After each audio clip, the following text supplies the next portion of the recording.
d'événements, ce qu'on appelle le webcast, en focalisant sur les événements sportifs, et plus particulièrement en s'appuyant sur l'exemple du surf. Donc du surf qui aujourd'hui rassemble en moyenne à peu près 10 millions de visiteurs sur chaque événement, ce qui est vraiment pas négligeable. Les webcasts dans le surf ont commencé en 2003 et se sont largement améliorés depuis, notamment en termes de nombre d'angles de vue, de qualité évidemment d'image, mais la présentation reste la même, c'est-à-dire que pour l'utilisateur, c'est le site de la compétition proposant l'écran vidéo et les résultats, point barre.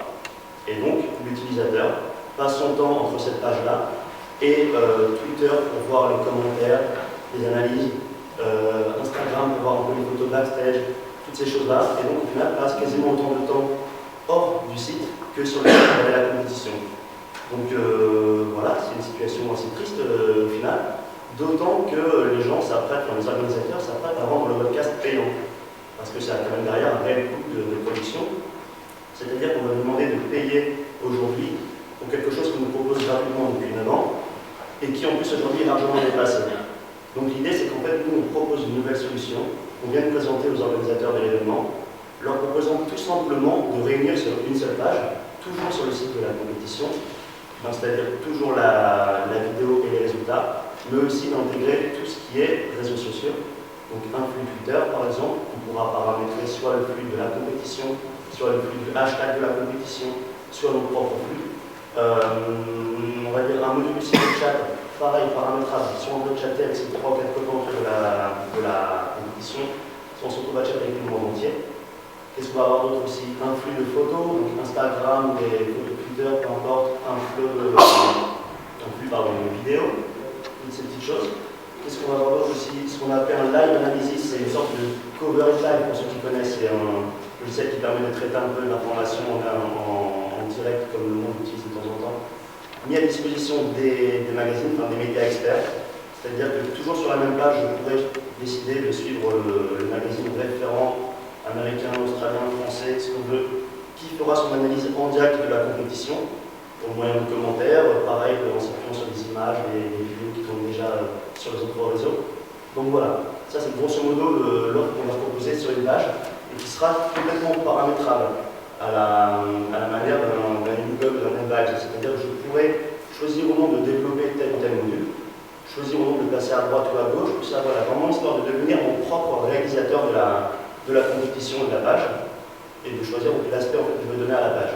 Parce que peut-être que quelqu'un se contrefiche du flux Twitter, se contrefiche de parler de la compétition avec ses copains, ou des résultats, je ne sais pas, bref. L'idée c'est d'avoir vraiment le choix. Alors qu'aujourd'hui on n'a pas le choix, on subit complètement ce que les gens nous proposent. Et donc voilà, pour se conforter en vrai.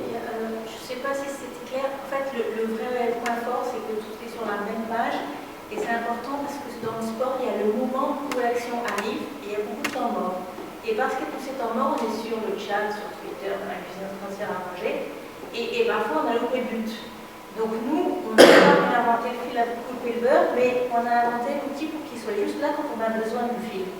Donc c'est vraiment le point fort de notre outil. Tout est là pour qu'on puisse choisir la mise en page, certes, mais l'action, elle est quand même dans un petit coin et on a un œil qui continue à regarder et qui va repérer quand c'est le but.